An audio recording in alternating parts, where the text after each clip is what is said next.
Punchline, 18h-19h, Laurence Ferrari sur CNews et Europe 1. 18h40, on se retrouve en direct dans Punchline sur CNews et sur Europe 1 avec Jérôme Gage. Bonsoir Jérôme Gage. Bonsoir. Bienvenue dans notre émission, député sortant PS de l'Essonne. Vous êtes un des rares députés de gauche à avoir refusé l'étiquette Nouveau Front Populaire. Vous êtes quoi, un peu moins de 2 ou 3 dans le pays? Écoutez, j'ai pas voté, je l'ai fait en conscience. Je crois que vous êtes le seul à avoir fait ce choix et avoir des candidats dissidents en face de vous. Oui, donc avec cette volonté de vous faire battre. Bon. Oui, c'est parce que quand on prend ses responsabilités, moi j'ai une éthique en politique, et à un moment donné j'ai estimé que je ne souhaitais pas avoir le soutien de la direction de la France Insoumise. J'essaie d'être cohérent, je ne peux pas avoir un désaccord très vif qui s'est exprimé au début du mois de mai, et tranquillou après dire je prends l'investiture et je fais comme si de rien n'était. La politique, c'est d'abord on est fait de chair et de sang, c'est des tripes, c'est de la conviction. Voilà, donc j'ai souhaité être en cohérence avec moi-même et pouvoir... Donc sans étiquette ? Non, moi je suis soutenu par le Parti Socialiste, par les écologistes, par le Parti Communiste, par le Parti Radical de Gauche, par Place Publique, puisque je suis député sortant. Et dans cette élection, tout le monde a bien compris aussi que, quelle que soit l'issue, je vous entendais évoquer les différentes hypothèses, quelle que soit l'issue, il va y avoir besoin de députés aguerris, qui connaissent bien le travail parlementaire, les rouages de l'Assemblée nationale, de la vie politique. Et moi, je veux en être, évidemment, parce qu'il y a du travail à continuer. Et puis, il y a des défis à relever. Le premier... c'est évidemment d'empêcher l'accession au pouvoir du Rassemblement national. C'est comme ça que je construis mon combat. Jérôme Gage, juste pour revenir au fait que vous n'avez pas voulu de cette étiquette Nouveau Front Populaire, c'est parce que vous dites que la France Insoumise a des propos qui ne sont pas acceptables, pas tolérables, et qui remontent au mois de mai. Ce n'est pas un peu plus... Il n'y a pas d'antécédents ?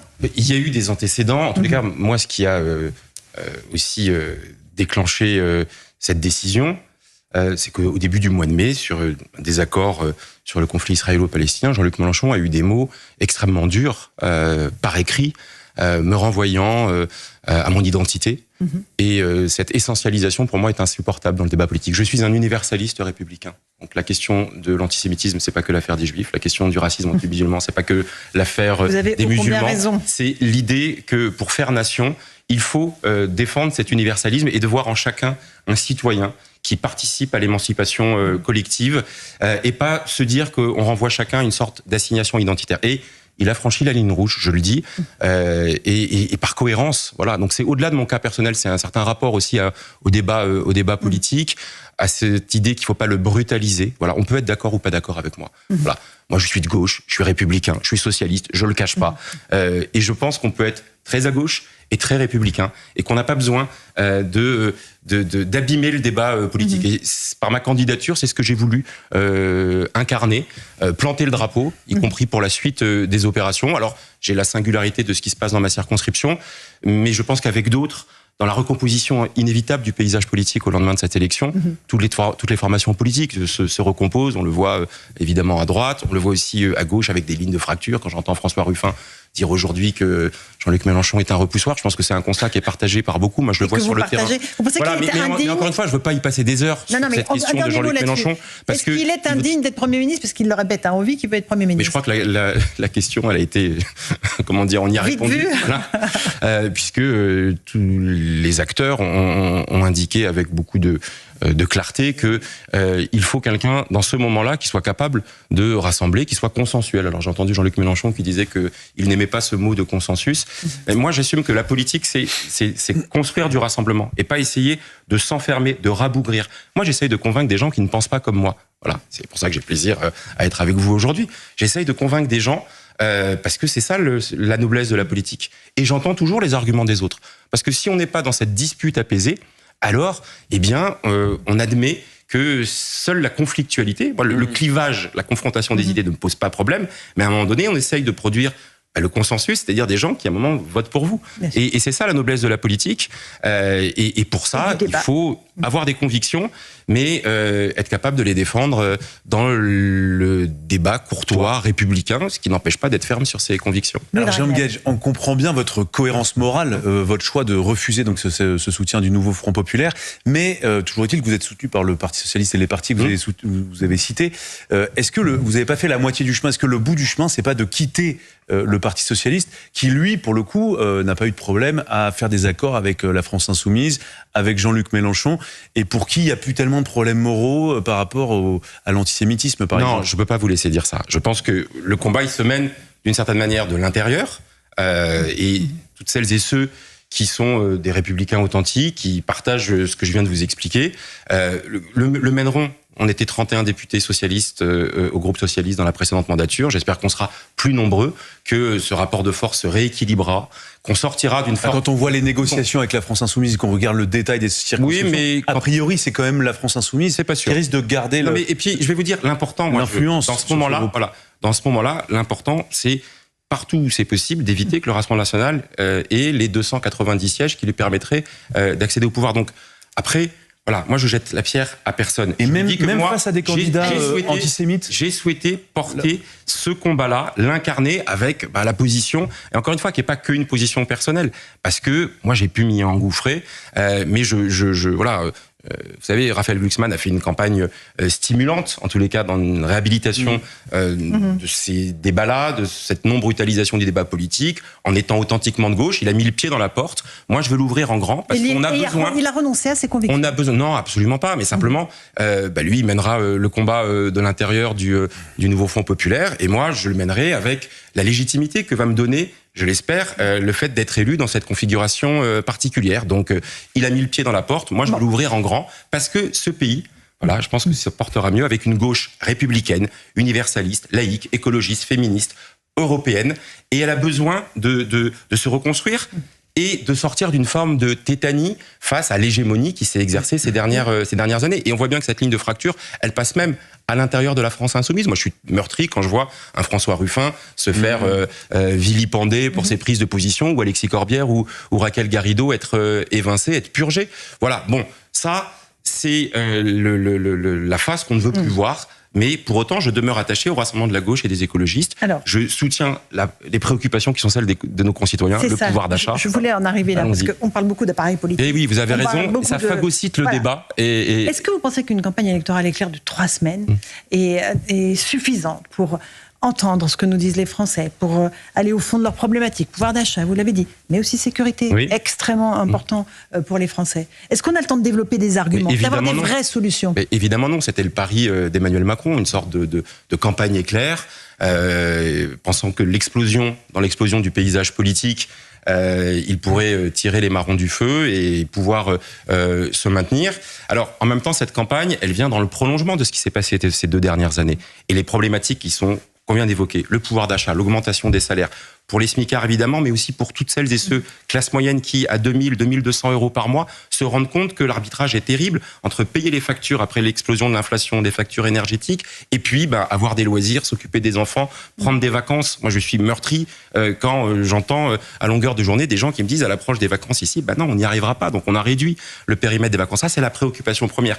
On l'a défendé depuis déjà plusieurs mois, quand on a déposé plusieurs amendements à l'Assemblée nationale pour revaloriser les salaires, en demandant une conférence nationale sur les salaires, pour augmenter le SMIC, pour redistribuer du pouvoir d'achat à travers le système de prestations sociales, que ce soit les allocations familiales, ou que ce soit par exemple un meilleur remboursement de la sécurité sociale. Moi, encore cet après-midi, de quoi on m'a parlé? On m'a parlé des dépassements d'honoraires. On trouve pas de médecins. Et à certains endroits, on a des dépassements d'honoraires. Il faut se rendre compte, notamment pour les retraités qui ont vu leur cotisation de mutuelle exploser ces 2 dernières années, que ça, c'est du très concret. Voilà, la personne que j'ai vue hier ou cet après-midi, je me rappelle plus, tellement je vois de monde. Concrètement, c'était 450 € par an de plus de cotisation pour sa mutuelle. Mais ça, la réponse, c'était moins de cadeaux pour les petits-enfants, moins de loisirs ou des difficultés à justement pouvoir prendre des vacances. Donc ça, c'est le prolongement de ce qu'on a fait dans la mandature précédente. Mais que les Français jugent insuffisant quand même. Oui, mais parce que nous étions dans l'opposition, que les budgets passaient à coup de 49.3, qu'on n'aurait peut-être pas été dans cette situation. Vous pensez qu'on a des marges de manœuvre budgétaires réellement? Vous pensez que la France est tellement riche qu'elle peut se permettre la générosité? C'est pas de la générosité, c'est le joli mot de partage. Voilà, moi je suis de gauche, je suis un partageux, je suis pour le partage des richesses, le partage des savoirs, le partage des pouvoirs. Pour qu'il y ait partage, il faut qu'il y ait un gâteau. Oui, mais... Et on a l'impression que ce gâteau se réduit de plus en plus. Oui, mais regardez avec des dettes qui ont explosé, mais avec des recettes qui baissent. Posons la question. Après, la politique, c'est toujours des choix. Il n'y a pas de fatalité. Bien sûr. C'est, depuis 2017, un choix politique, un pari politique a été fait par Emmanuel Macron, qui était de baisser massivement un certain nombre d'impôts, considérant que ça allait fameux ruissellement, et c'était les impôts, la suppression de l'impôt de solidarité sur la fortune, la taxation plus faible des revenus du capital que des revenus du travail, avec la fameuse flat tax. Alors quand je parle de ça, il faut incarner les choses. Quand vous gagnez 1 000 euros par mois de votre travail, que vous levez tous les matins, vous allez avoir un taux d'imposition qui est plus élevé, parce qu'il est progressif, que quelqu'un qui touche 1 000 euros de dividendes parce qu'il a des actions ou il a des revenus financiers. Est-ce que c'est normal que les revenus du capital soient moins taxés que les revenus du travail ? La logique d'égalité qui est au cœur de notre pacte républicain, c'est de dire on soumet aussi ces revenus du capital à la même taxation progressive. C'est ça l'article 13 de la Déclaration des droits de l'homme. Chacun contribue à raison de ses moyens. Donc, baisser massivement les impôts, notamment des ménages les plus aisés ou des grandes entreprises, ça n'a pas ruisselé, ça n'a pas marché. Ça fait 50 milliards d'euros par an de baisse d'impôts. Et donc, à la fin, forcément, ça se traduit par un déficit ou par une dégradation des services publics. D'autres gouvernements, Jérôme Guedj, avec notamment François Hollande, qui n'a pas du tout fait ça dans ce sens-là. Et pour autant, les pauvres ne sont pas plus riches et les gens ne sont pas n'ont pas le sentiment d'avoir eu plus de pouvoir d'achat. Mais c'est la raison pour laquelle il faut avoir cette position. Vous savez, je suis pour l'équilibre entre la politique de la demande, comme disent les économistes, c'est-à-dire qu'on soutient le pouvoir d'achat, on soutient l'investissement parce que c'est le carnet de commandes du BTP, mais aussi le soutien notamment aux PME et aux TPE qui sont le tissu économique du pays et qui ont besoin d'être accompagnés. Moi, voyez-vous, je suis pour l'alliance des productifs. Voilà, les salariés, les chefs d'entreprise, c'est le sel du pays. C'est eux, en effet, qui créent la richesse. Et donc, cette alliance des productifs, elle doit se traduire par le fait que on a cette dynamique avec l'innovation, avec la recherche, avec le soutien au tissu économique. Il y a aussi des sujets régaliens. Et là-dessus, les Français estiment que la gauche est trop angélique là-dessus. Sécurité, immigration. Est-ce que vous n'avez pas vu ce qui se passait en réalité ? C'est-à-dire que les Français sont inquiets pour leur sécurité, celle de leurs enfants. Chaque jour nous amène un lot de ce qui n'est pas des faits divers, sont pas des faits divers, mais des faits de société à mes yeux. Mais évidemment que cette préoccupation, elle est présente partout dans le débat. Mais là, on renvoie à ce que je viens d'évoquer. La réponse à l'insécurité, c'est le service public de la police. C'est la manière dont il intervient, les moyens dont il est doté. C'est également le service public de la justice, c'est-à-dire la manière dont les peines sont prononcées et exécutées. Sur le premier point, ça fait des années qu'on nous dit que cette logique de police de proximité, c'est-à-dire de mailler le territoire. Moi, je l'ai vu, je suis élu local depuis des années à Massy. Quand elle a été expérimentée et développée, c'était quand Lionel Jospin était Premier ministre. Le rapport de la population à sa police, la connaissance sur le territoire, la prévention, qui est un levier essentiel, notamment pour toutes les incivilités, ou le dépistage immédiat quand il y a des points de deal qui s'installent. Aujourd'hui, on fait des opérations place nette. Pourquoi pas ? Mais avant qu'un point de deal s'installe, c'est mieux s'il y a déjà eu en continu une présence policière. On a assigné une politique du chiffre mal ficelée, si j'ose dire, aux policiers. Moi, je parle beaucoup à l'ensemble des représentants de la police. Moi, j'ai infiniment de respect pour le travail qui est fait. Voilà. Quand j'étais jeune, je voulais être commissaire de police. Voilà.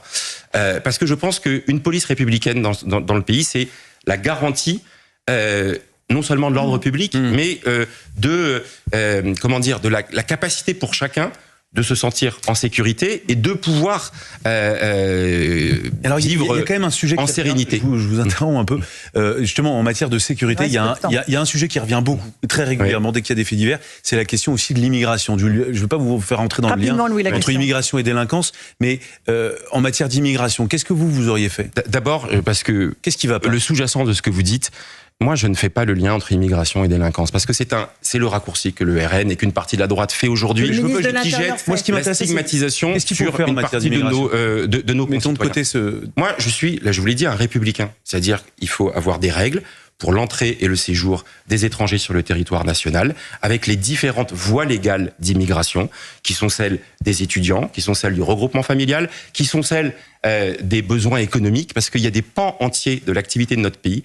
Si elle n'était pas remplie par des étrangers, on serait en grande difficulté. Je vous prends un exemple. Alors dans l'autre sens, il y a aussi des étrangers qui n'arrivent pas à expulser ou qui sont expulsés et qui ne partent jamais. Non mais qu'est-ce que vous faites ? Ça, c'est l'efficacité. Ça, c'est l'efficacité de la politique. Quand il y a une demande d'asile, il faut qu'elle soit traitée rapidement. Quand il y a une personne en situation irrégulière, il faut que la coopération avec les pays d'origine permette la délivrance des visas consulaires pour pouvoir partir.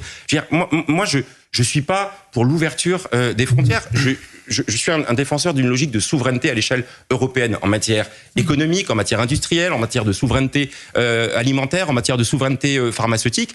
Et le rapport avec les pays d'origine, comme l'idée que on a besoin. Moi, quand je dis cette phrase, on me dit ah là, mais ça c'est du laxisme.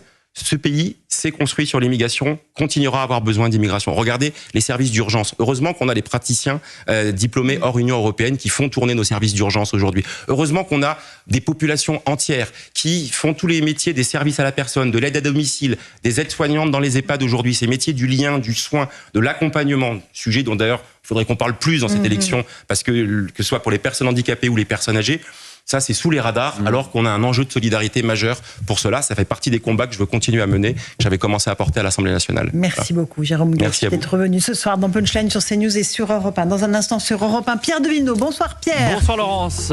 Deux invités ce soir à J-3 avant le premier tour des législatives. Le vice-président des Républicains, Julien Aubert, et Mathieu Vallet, eurodéputé RN. Merci beaucoup. Pierre Devino, Europe 1 soir. Demain à 8h10, Marine Le Pen sera notre invitée sur CNews et sur Europe 1. Et là, vous avez rendez-vous avec Christine Kelly et ses mousquetaires pour Face à l'info. Bonne soirée à vous sur nos deux antennes.